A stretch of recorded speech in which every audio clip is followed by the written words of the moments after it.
Shalom saudara, puji Tuhan, hari ini kita kembali bersama-sama di channel LPG Ministry. Kiranya kasih dan kuasa Tuhan Yesus beserta dengan kita hari ini dimanapun kita berada. Hari ini sebagian besar dari kita masih stay at home, work from home, masih berada di rumah karena pandemi COVID yang sedang berlangsung. Mari kita sama-sama terus berdoa dan berharap agar pandemi COVID ini cepat berhenti, segera selesai, dan Tuhan pulihkan segala sesuatunya kembali buat saudara dan saya, buat kita semua. Saat ini, kalau kita renungkan, seluruh dunia seakan-akan sedang melambat atau seolah-olah berhenti, dan ini hampir tidak pernah terjadi. Banyak hal yang diyakini setelah semua ini selesai akan berubah dan mempengaruhi kehidupan manusia. Bagi kita pengikut Kristus, kita percaya bahwa Allah ada di atas segala sesuatu dan semua ini ada di dalam kendalinya. Kita ingat Roma 8 ayat 28. Kita percaya bahwa Allah sedang melakukan sesuatu yang baik, yang besar bagi kita semua dan sesuatu yang baru hari-hari ini, saudara. Saat ini ada satu kata kunci pertama yang kita akan renungkan, yaitu kata reset dalam bahasa Inggris nih, saudara. Dalam bahasa Indonesianya berarti atur ulang, diatur ulang. Saat ini kalau kita analogikan, dunia seakan-akan sedang di reset, yaitu sedang melambat atau seolah berhenti, dan kemudian akan ada sesuatu yang baru. Saudara, riset ini seperti, kira-kira gambarannya seperti ini. Saat kita punya komputer, punya laptop, punya smartphone, lalu tiba-tiba menjadi lambat, menjadi seakan-akan tidak berfungsi dengan baik, saudara. Biasanya yang kita lakukan adalah meriset komputer tersebut supaya bisa berjalan kembali dengan lancar dan baik. Beban-bebannya seakan-akan dihilangkan, jadi di-refresh, saudara. HP kita, smartphone kita, ataupun komputer kita. Dan ini seakan-akan dunia sedang mengalami fase reset.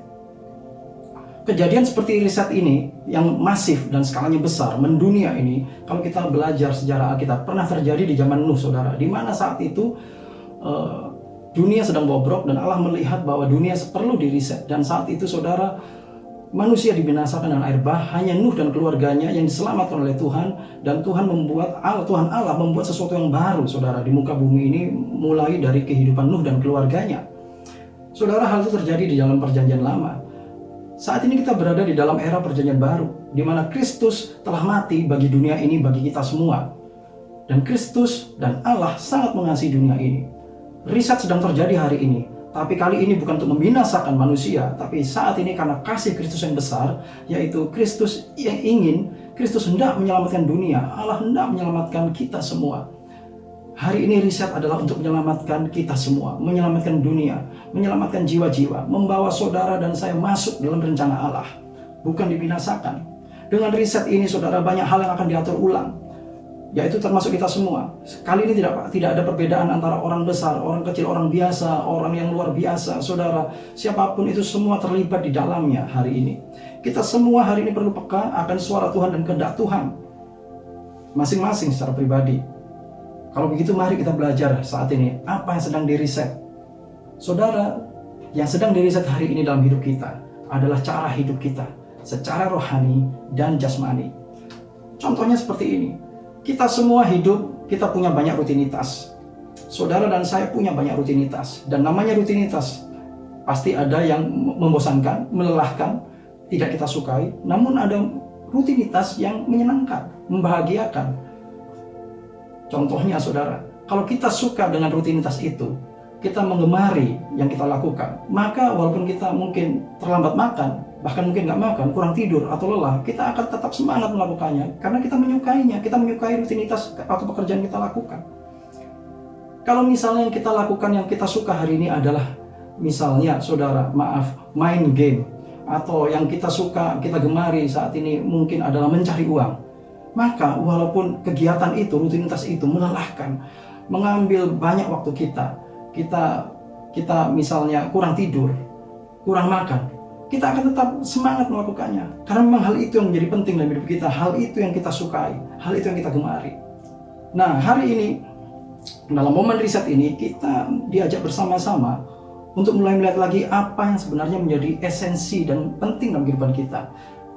Kolose 3 ayat 17 katakan, dan segala sesuatu yang kamu lakukan dan perkataan atau perbuatan, lakukanlah semuanya itu dalam nama Tuhan Yesus, sambil mengucap syukur oleh Dia kepada Allah Bapa kita. Saat kita tempatkan sesuatu menjadi dasar atau esensi, sesuatu yang penting dalam hidup kita, maka sebetulnya bukan kebosanan yang muncul saat kita melakukannya. tapi sukacita, ada semangat, ada pengharapan saat melakukannya, walaupun itu dilakukan berulang-ulang. Kalau kita tempatkan Yesus menjadi dasar dari segala perbuatan dan pengharapan kita, maka kita tidak akan bosan atau kecewa terhadap Dia. Karena pengharapan akan Yesus itu tidak mengecewakan, kata firman Tuhan. Walaupun kegiatan itu, rutinitas itu kita lakukan berulang-ulang. Hari ini, mari sama-sama kita lihat lagi. Ada perkara besar yang sedang Tuhan lakukan dalam hidup kita, yang sedang diatur ulang dalam hidup kita.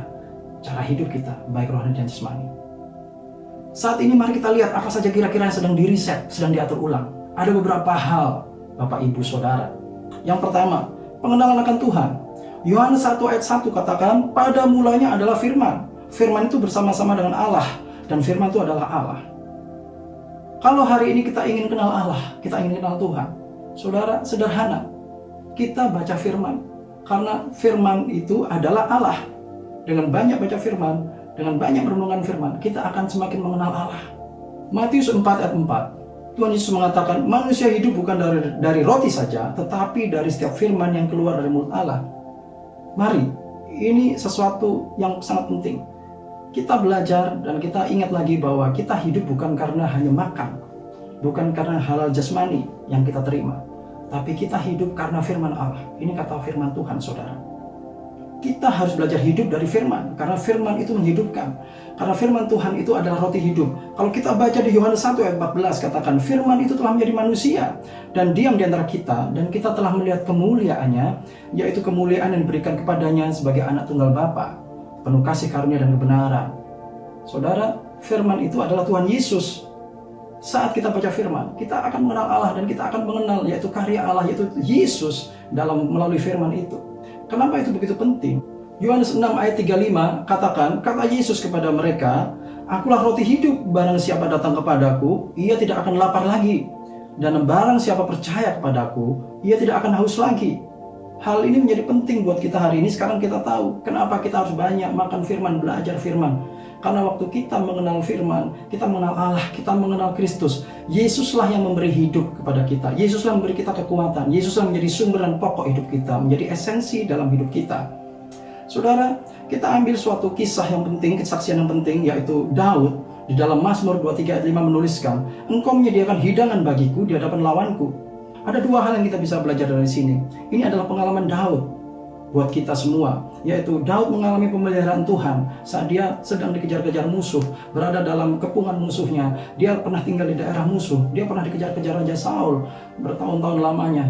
Namun saat itu Daud mengalami pemeliharaan Tuhan. Ada selalu hidangan, makanan disediakan Tuhan buat Daud. Dia selalu berkecukupan, dan yang terutama dia bisa makan dengan enak walaupun di tengah masalah, di tengah kepungan musuhnya, di hadapan lawan-lawannya. Dia mengalami bahwa Tuhan itu sangat baik dalam hidupnya, dan itu membuat dia damai sejahtera.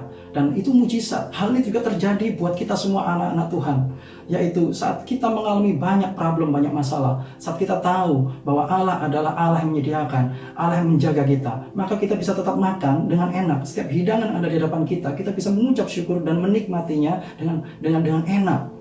Itu adalah mujizat. Namun yang kedua, pemeliharaan secara rohani. Pemeliharaan secara rohani bicara tentang bahwa kita tahu bahwa kehidupan kita ini bukan hanya bicara tentang jasmani, tapi ada rohani. Banyak lawan-lawan kita di udara. Si jahat iblis gak suka dengan apa yang saudara lakukan, dengan yang kita lakukan. Dan ada serangan-serangan pikiran. Ada pergumulan-pergumulan rohani. Ada pergumulan-pergumulan batin. Ada hal yang memerlukan kekuatan secara supranatural, secara rohani, supaya kita bisa menghadapinya. Allah sediakan firman-Nya. Allah sediakan makanan rohani buat saudara dan saya, roti yang hidup, yaitu Tuhan Yesus beserta kuat kuasa dan kasih-Nya untuk menjagai, menyertai saudara. Inilah yang dikatakan, engkau menyediakan hidangan bagiku di hadapan lawanku. Dan hari ini biar kita semua mengalaminya. Kita bisa makan dengan enak, menikmati kehadiran Yesus, penjagaannya. Juga selain itu, secara rohani pun kita dikenyangkan, kita dipenuhkan dengan firman Tuhan, kita dikenyangkan dengan kehadiran Yesus di dalam kehidupan kita, karena Dialah sumber kehidupan kita. Itulah pengenalan akan Allah, saudara. Hal yang kedua, yang sekarang sedang dalam proses diatur ulang dalam kehidupan kita, coba kita lihat diri kita semua masing-masing, saudara. Adalah tentang doa. Doa adalah tentang sebuah relationship, tentang sebuah hubungan. Matius 6 ayat 9 Tuhan Yesus mengatakan, karena itu berdoalah demikian, Bapa kami yang di surga, dikuduskanlah namamu. Hal ini menjadi begitu penting. Kenapa? Sebelum Yesus mengajarkan ini, di dalam perjanjian lama, bangsa Israel, mereka mengenal Allah sebagai seorang Allah dan hubungannya antara Allah dan manusia. Namun sejak Yesus datang ke dunia, Yesus membawa hubungan itu menjadi tingkat yang lebih lagi, yaitu hubungan mendekat menjadi bapa dan anak, seorang bapa yang baik dan seorang anak. Saudara, hubungan ini adalah hubungan yang tidak pernah ada sebelumnya, dan melalui Yesus hal ini mungkin. Karena Yesus menjadi yang sulung di antara kita semua, dan kita diangkat menjadi anak, saudara. Kita semua diangkat menjadi anak. Seperti di dunia ini, saudara, tidak ada namanya mantan anak. Istilahnya seperti itu. Demikian juga Bapa di surga ingin agar kita semua ini menjadi anak-anaknya dan diselamatkan bersama Dia selamanya. Anak itu bedanya, saudara, kita bisa curhat apapun, kapanpun, dimanapun dengan Bapa kita di surga. Karena Dia maha hadir. Dia ada dimanapun mengamati hidup kita. Dan Bapa yang baik sangat mengasihi kita. Dia tahu isi hati kita, Dia tahu kelemahan kita, Dia menopang kita, menolong kita. Dan hari ini pun, kita semua di tempat kita masing-masing bisa memanggil Dia Bapa, Bapa yang baik. Kita bisa mengandalkan Dia, kita bisa datang sebagai seorang anak kepada Bapa, kita bisa menangis kepadanya, kita bisa berteriak kepadanya, kepada Bapa yang baik. Dan itulah yang Yesus kehendaki, kita mengenal Dia sebagai Bapa. Karena itu Yesus ajarkan Allah sebagai Bapa yang baik, Bapa yang di surga. Hari ini doa bukan lagi sebuah rutinitas, tapi kita berdoa, kita tahu karena kita punya sebuah hubungan. Dan doa adalah mengenai sebuah komunikasi dalam sebuah hubungan itu, yaitu komunikasi dengan Bapa di surga, Bapa yang baik. Kita bisa bangun kapan saja, kita bisa lakukan kapan saja. Bukan karena rutinitas, tapi karena kita mengasihi Dia. Karena kita tahu kita perlu Bapa yang baik itu dalam hidup kita. Doa kita akan diubahkan saat kita tahu bahwa doa ini adalah sebuah hubungan, bukan sebuah rutinitas. Dan dalam sebuah hubungan biasanya ada saling memuji, ya saudara. Karena itu pujian kita pun juga akan diubahkan. Kalau kita saat ini seringkali memuji hanya karena mengikuti ibadah, mengikuti orang lain menyanyi, melakukan pujian, menaikkan pujian. Hari ini kita memuji karena kita punya sebuah hubungan, sebuah komunikasi yang baik. Pasangan, saudara, wanita dan pria, seringkali mereka saling memuji. Hubungan yang baik di antara pasangan wanita dan pria, ada sebuah hubungan yang baik. Biasanya selalu ada pujian, saling memuji, dan itu menyukakan.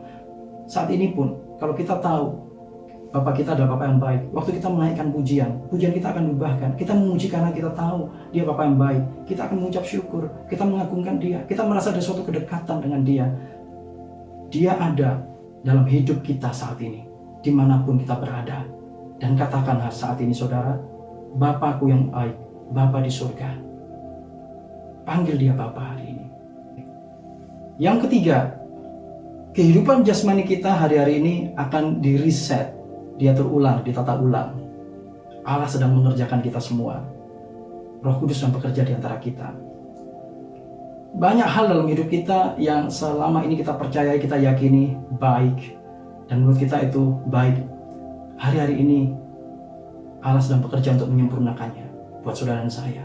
Mungkin ada pola pikir, sikap hati, karakter yang membentuk cara hidup kita sekarang, bahkan prioritas hidup kita. Hari-hari ini kita harus terbuka. Allah sedang bekerja buat kita semua, membukakan hal-hal yang baru buat kita.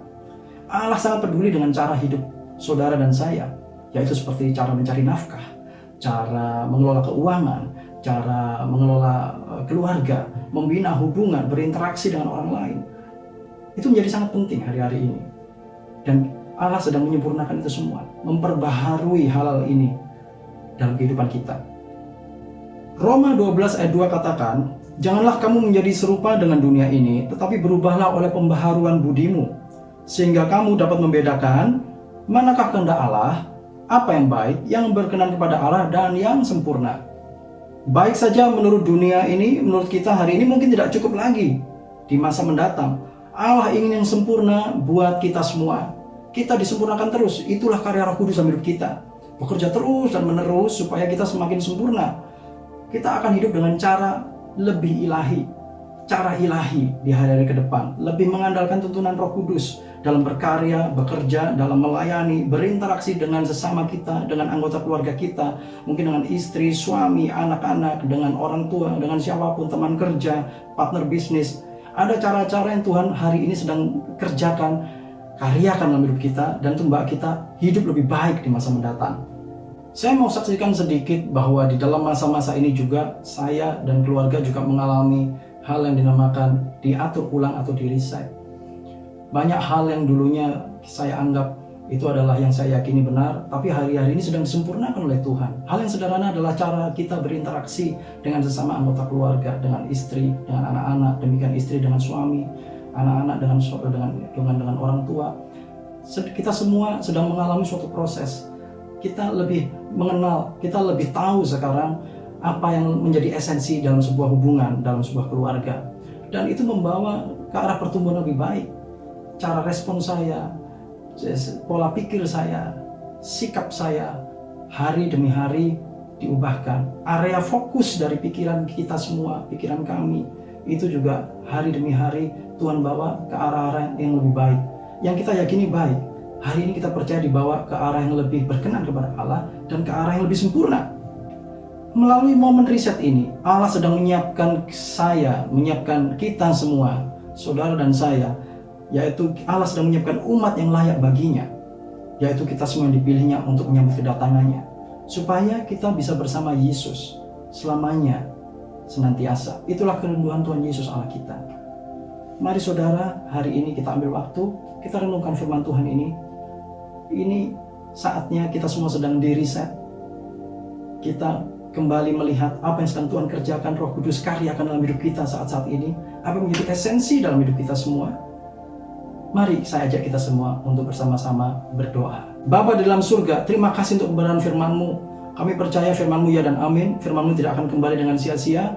Engkau sedang berkarya di tengah-tengah kami, di tengah-tengah situasi yang menurut dunia ini saat ini tidak baik, tapi kami percaya Allah sedang bekerja di atas segala sesuatu, membawa kebaikan, mendatangkan kebaikan buat kita semua, orang-orang Kau pilih, orang-orang Kau kasihi. Dan biarlah hari ini Engkau membawa damai sejahtera-Mu, Engkau membawa karya-Mu di tengah-tengah kehidupan kami, pribadi demi pribadi, rumah tangga demi rumah tangga, keluarga demi keluarga, supaya sungguh yang menjadi rencana Allah dalam kehidupan kami digenapi. Kami akan mengalami pengenalan akan Allah yang lebih lagi disempurnakan. Doa-doa kami juga akan diubahkan. Kami mengenal Engkau Bapa sebagai Bapa yang baik.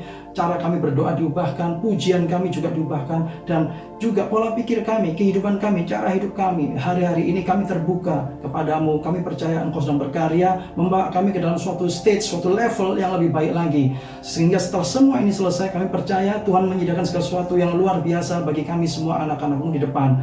Terima kasih Bapa, terima kasih di dalam nama Tuhan Yesus Kristus kami percaya. Haleluya, amin.